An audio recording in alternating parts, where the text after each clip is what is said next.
I am gonna try to do this without getting interrupted, but children, you know, people have families. But this is probably going to be one of the more elaborate ones that I do, because this is something that I really enjoyed learning how to do last year, is making tea out of your garden. It was, and I keep saying and I'm sorry, I'm a bit scattered because I'm fully expecting them to come bursting out, and I'm probably going to have to redo this, but I'm trying to get as much information as I can into a short video. Let me preface this with, I am not an expert. I am some random person on the YouTube telling you about using plants in tea in your garden. Check your plants. Period. The end. Something I may show you for my area may look completely different for your area, or may not be something that grows in your area, or may look like something similar but not quite to something that may be poisonous. So just bottom line, putting it out there up front, these are things that I have done in my tea. These are things I have in my garden. These are things I have researched, and I feel safe using them. Do your research. Don't trust random people on the internet. Get books. Like, these are books that I have used. I guess this is as good a place as any to start.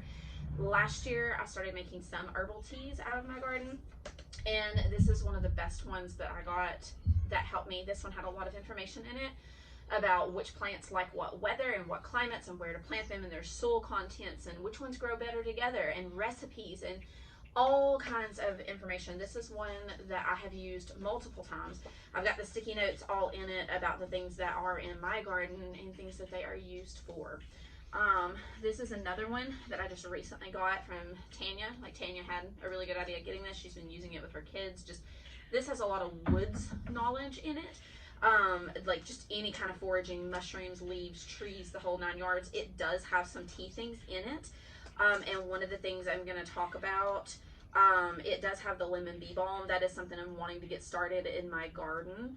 And then it has the Johnny Jump Ups, which it is, well, this one has, this, I've marked the dandelion, I've got my books confused. This one has the Johnny Jump Ups, and this one has the Johnny Jump Ups. But it has all kinds of foraging, like really good information with the leaves, the seeds, what else may look like this and what may be poisonous that you don't want to get involved in. And this is one I found at McKay's, thought that it was something that I could use, and I really liked some of the recipes in this. It has stuff in it about the lavender, about the Johnny Jump Ups that I've got all around one of my garden beds. I use these a lot in tea. They're really sweet. I've thrown them in salads. People candy them. They've just got a touch of sweetness to the blooms. I don't typically work with the leaves. I typically just do the blooms. So, but yeah, if you're interested in doing this, totally look online for books. I will push books on anyone. That is something that I'm really, really adamant about. And so if you're wanting to make tea out of your garden, the first thing that you need to know is, what kind of plant am I putting in the water? Like making sure that you are putting what you think you are putting in your tea. And so saying that, I've got a few things here that are in my garden right now or out in my yard. Here's the Johnny Jump Ups. They are stinking adorable, but they will self-seed everywhere. They will be all over anywhere that you plant them. They are very, very prolific. They self-seed dramatically, which I don't really care, because they're gorgeous. They're gorgeous little flowers. They remind me of Alice in Wonderland because of the little faces on them. They come in a variety of colors, from this really, really dark purple to like just a very, very light, you know, with more yellow and white almost on those. They you know, grow very prolifically, and the more you pick of them before you let them go to seed, the more that they're going to grow back, because they're going to want to, you know, grow more flowers to produce more seeds, because that's ultimately what the plant's goal is to do. Some other things in your garden that you can put in is mint. This is mint. My mint is coming back hard and heavy. I will warn you about mint. It grows through the roots under the ground, and it will grow everywhere. It will be all over your garden. It will take over everything. I have this in an herb garden that is more or less contained, and it is fighting with the oregano, and I've just recently put strawberries in there, and I'm hoping that the strawberries will start fighting with the mint. but this is a weed. It will grow everywhere. Once you get it established, it will not stop. Like, you will have to completely redo your bed to get rid of it. So heads up, be careful where you plant it if you plant it. Another interesting thing about mint, and one way to tell that you really are looking at a type of actual mint, whether it be spearmint, peppermint, just your standard mint, is that their stems are square. Once they get big, like, you can actually see and feel the edges of the square on their stems. And I'm not going to scoot up and try to show this to you, just simply because I've got that on a stand, and if I move it, it's going to fall over on my face, and then I'm going to have to completely cut out part of this, and I don't want to do that. But mint is something that I enjoy making, like a cold mint tea. Basically what I'll do is I'll get several long sprigs of it once it really gets going. And usually this is in like end of April, early May. It's just starting to get hot. I'll take and boil a kettle of water, and then I will just put those mint. Obviously, you want to wash anything that you're using, but I want to put that mint in a big bowl and then pour this boiling water over it. Let it sit for 20 minutes. And then you can either drink it as is, but I like to put a little stevia in mine. That is another plant that I grow in my garden for tea. It's a natural sweetener, and when we did a lot of the keto stuff a few years ago, we really got started on stevia, and I try to grow stevia now to put in my herbal teas. So I put some powdered stevia in it to sweeten, some lemon slices, and it is the best, cool, crisp thing that you can drink on a hot, like, early summer day. It is great. So that is something I really like doing with the mint. I mean, obviously you can put them in any kind of drinks. I put them in teas for like colds, like, and of course anything that you're doing this with. These are all fresh. Like, I make my tea that way, like the cold tea with the fresh. But if you dry it, that's one of the things I invested in last year, was a dehydrator, because I wanted to be able to dehydrate and use these things through winter and make these tea concoctions that I have been putting up. This is what the mint looks like, green and leafy. When you dry it, you want to grind it up, but don't make the mistake I made. I ground this too fine on the bottom, like you can see how, it's like a powder on the bottom. It will go through your sieve for your tea. I did the same thing with my stevia from last year. I powdered it too fine. Don't do that. Just take them, and with this kind of thing, you can just crumple the leaves in your fingers. They don't have to be fine, because one of the utensils that you're going to use when you're making tea is, and I left one of my utensils in the house, and I'm rather frustrated with that because it's a main thing that I need. But these, I'll just do it with the balls. These little sifter balls are really good for single cups of tea. This one is mine. Like, obviously you can tell it's very well used. What you do is you pop it open, you put your tablespoon or teaspoon or however much tea you want in that little ball, you clip it, make sure it's clipped closed, you put it in your teacup. You pour the water over it, and you let it sit there for however long that particular tea is supposed to steep. This one is one of Bryce's. Bryce is my tea drinker. Like, he drinks tea with me, and it is adorable because it sits on the edge of the teacup, and I think it's cute. Another one that's really cute that we just recently got is the rubber donkey, and it just bobbles in your tea. And so all of these, I do this with the kids too. It's really fun. One thing I will recommend: do not get these. This is adorable. It's a little hedgehog, and it sits on the side of your cup, and it's supposed to like sift through these little holes in the back down into your tea. 9 times out of 10, the water is not high enough, because for it to hang on the side of your glass, the holes are not fully submerged in the water. It doesn't really come out that well, I guess because of the rubber. I don't know. I've just never had real good luck with this one. And I've had it open inside my thing. When you're trying to get it out, like you're picking up, you squeeze it, and then the bottom will pop off, and then you end up with the dregs all down in your tea, and it's not fun. So more of the things, getting back to things that I have. Dandelions are something that you can find out in your yard. People make dandelion tea all the time. I'm not going to go into the medicinal purposes of these teas, because I'm not your doctor. I'm not the person giving you medical advice and telling you what you need to be putting in your body.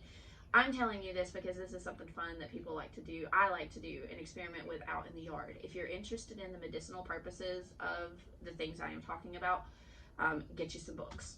There are tons of books to tell you that information, that are people who have studied it a lot longer than I have, that you should trust more.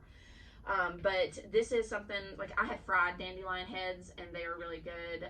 I've had some of the tea. I'm not as fond of the tea as I am like just frying them savory and eating them, but I think it may have been because of the way I was making it. I'm gonna try something different this year and see if I change my mind. One of the things that I posted on Instagram when I was making tea, like dried teas, was these. These are ones that Tanya had told me about from the foraging book, that she had found. They're called speedwells, and they have these little blue flowers, which they're not open right now because it's like 40 degrees out here and I am absolutely freezing. This is our last little cold snap, like dogwood winter or whatever, before our last frost. Ugh, it's freezing. But these little things, like, you just break the heads off of them and you can brew the tea fresh straight out of these, or you can dry them, which this, I dried them and I have been mixing them with the little Johnny jump ups. They're also called violas, mini violets, but the quickest way to find them on Google if you're looking for seeds is to Google Johnny jump ups. But that's what's in this, is dried speedwell and the little violas, the Johnnies, because this made a really good tea. I added some dried stevia in there to sweeten it, and I didn't even add cream because it was really good just straight up by itself. So I didn't do that. Now, a lot of people, like, this is another one that I've made. This one is rosemary, mint, and stevia. This one was more of like a winter thing that I did because it was really peppy with the mint and the rosemary in it for winter. Obviously, I've got very little of it left. That was one I made with some of my stuff. And I have a bunch of these little jars that when I dry, because you'll get a surplus. If you're growing this in your garden and your plants are healthy, you're going to have a ton all at once. And my best recommendation for using that is to dry it. And you can put it in a dehydrator, you can dry it in your oven, you can hang herbs and let them air dry. You just want to make sure they have good air circulation around them. I actually have some hanging in my kitchen now, and so it's one of those things that you can dry it any way that you want to dry it. Just be sure you are drying it completely before you store it, because that is where I ran into a bit of a problem with the lavender, and that's why I actually have lavender from one of our local tea and spice shops, because Bryce absolutely loves lavender tea. Like, he loves to drink this with a little bit of honey. I actually have some lavender flavored honey and cream before bed.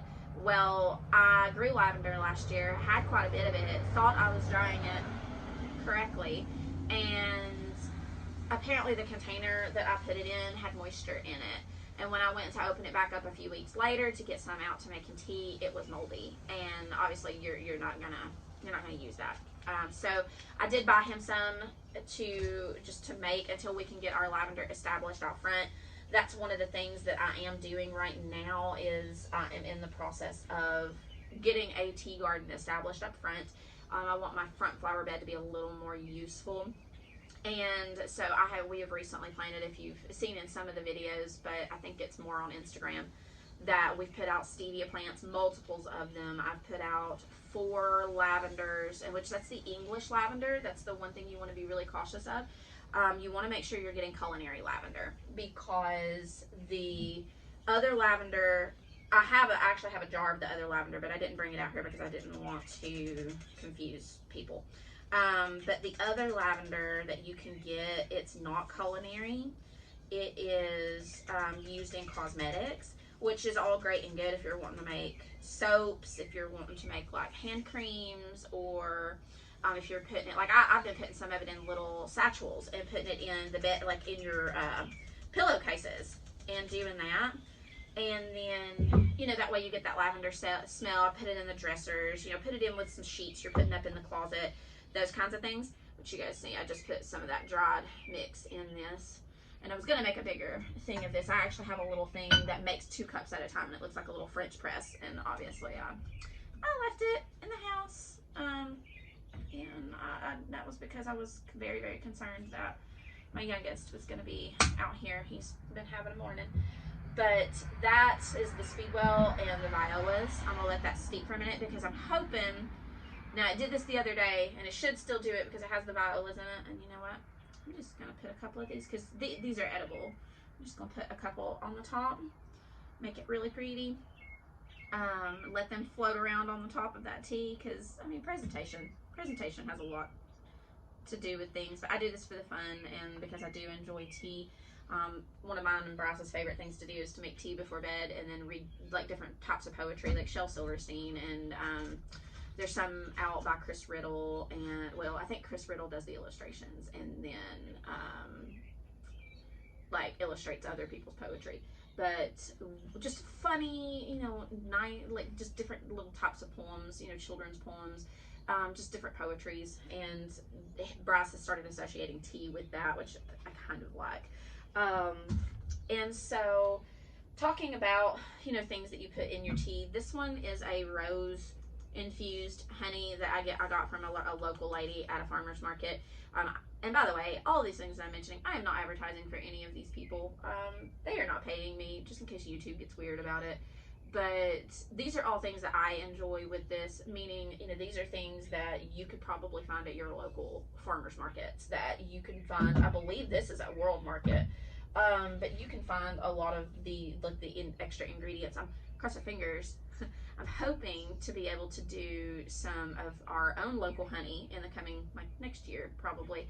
But that's another thing. But my bee suit came in. I'm rather excited. Our neighbors are doing bees, and I'm on the fence about whether or not I want to put a hive out there with theirs this year because they have offered. But I want to learn. I want to learn more and make sure I know what I'm doing before I jump into that, because we have more than double the size of our garden this year, and I want to make sure that I have time to keep up with what I have, and I don't accidentally kill the bees by not knowing what I am doing. So obviously I'm letting that sit here and steep. I will probably put some honey in it here in a moment, but you know, going back to different things we're putting out in the front flower bed. Again, we put several types of lavender out there. You know, all the ones we put out are culinary, and it's English and another type of lavender. So I'll look that up and see if I can find that and put it in the comments when I post this. But the other things we put out is we did put out more rosemary. That was one of the things I meant to bring out and put out, because I have strips of dried rosemary where they've been hanging in the kitchen. And I'm actually having to change my rosemary plants locations. I had 2 very established rosemary plants. One of them was here. We planted it the year we moved here. It was 5 years old, and it got some kind of blights, and I kept trying to cut it back to fix it, and it just didn't survive. We had to cut it down this year. I mean, its stem was that big around at the bottom. I mean, it was a big plant. It was a bush. And we had planted another one a year after that. So this one's probably 3 or 4 years old at this point, but it got the blight as well. And so I'm leaving it for the time being. I'm hoping to get through the season with it still alive, but at the same time, it's looking sickly. And so I talked to some other gardening people on the internet, and they basically said, do not put any other rosemary plants back in that area. Like, they will all get blight, they will all die. You need to get rid of them. So luckily no other, you know, rosemary or anything similar to rosemary is planted around that, so I don't have any, you know, big concerns with it spreading to anything else. But I did move my rosemary to the front flower bed, like a yard away from where the other one is planted, so that hopefully we can get some bushes established here in the front yard, and then have that space in the herb garden to, you know, put something else in down the road. But that plant is going to end up going this year. It's going faster than the other one did, and so I don't know for sure that it will survive. And I'm hoping that it will, but it won't. You know, I mean, I know that it won't because it's already looking rough. So I'm gonna try to show this to you without dumping it or burning it on me, like burning myself with it. But this is turning like a teal blue color, and that is like the violas and the little bitty blue flowers that are in these on the speedwells. It's turning blue, and so it's a fun thing for the kids, because Bryce is like, I have blue tea, and you know, and again, I do a lot of this stuff because I enjoy it, but I also want to involve my children and, you know, and let them enjoy it. And so I'm doing this you want to make sure that anything that's in your cup is saturated. And so ultimately I could have left that in there longer, but this is the first time I'm trying the dried version of this combination of tea. I've been making it fresh, and I'm afraid that it's going to be super strong. So we will see. But I will try to move this forward and show you what it looks like. because it is pretty. And I hope that that's in the shot. But see how it's blue, and you see how I've got the dregs down in there? That's because some of this was ground up too fine. And that happens when you do your own tea. Like, you got to find that middle ground. And some things are just going to break up. They're going to break up a lot more than others, and you're going to have that problem. But again, it's not going to hurt you. I mean, you're eating the leaves and stuff fresh anyway, and a lot of people put this kind of stuff in their salads and those sorts of things. And so, yeah, it's not a problem. But making tea out of your garden is not hard. I mean, if you are interested in doing this, I highly recommend getting a book and figuring out, you know, exactly what kind of teas that you like. Maybe go to your tea shops that you go to. Ask them what their ingredients are. Say, hey, you know, where did this come from? Is this something that would grow in my climate? Do a little bit of research. You know, educate yourself on what may or may not grow in your area and what you can make right in your backyard. There are lots and lots of material and books and different ways to grow things. And oh my goodness, I'm excited about getting the greenhouse just simply because of being able to grow more things in the winter. But it's this time of year, this early spring, that a lot of these early flowers come out, and a lot of this, you know, making the tea out of the garden is great. But yeah, I mean, I would highly recommend this. I may try to put the link to it on Amazon down in the comments, or down in the a little note that goes at the bottom of the YouTube thing. But it has all the information that you may need. It, you know, has this whole section about the Johnny Jump Ups and what to use it for. They have how to make lemonades and teas and alcoholic beverages for the adults out there. I mean, it's got a lot of information, and you would be surprised. Like, the dried actually has a lot more flavor, which you'll see that happen with a lot of things. Oh, beware of stevia. It's sweet if you just eat the leaves. You dry that stuff, it is 10 times sweeter, so heads up, don't overload your tea. And I think I hear boys coming. This may be coming up on the end of the video. If it cuts off quickly, I'm sorry, but yeah, I hear thumping and bumping coming down the hall. But this was something I really enjoyed doing last year. I really enjoyed pulling things out of my own garden, experimenting with recipes that I liked, things that I didn't like, figuring out ratios and things like that. So it was something that was a learning experience last year for me during COVID, and I hope to pass on some of that information to you guys.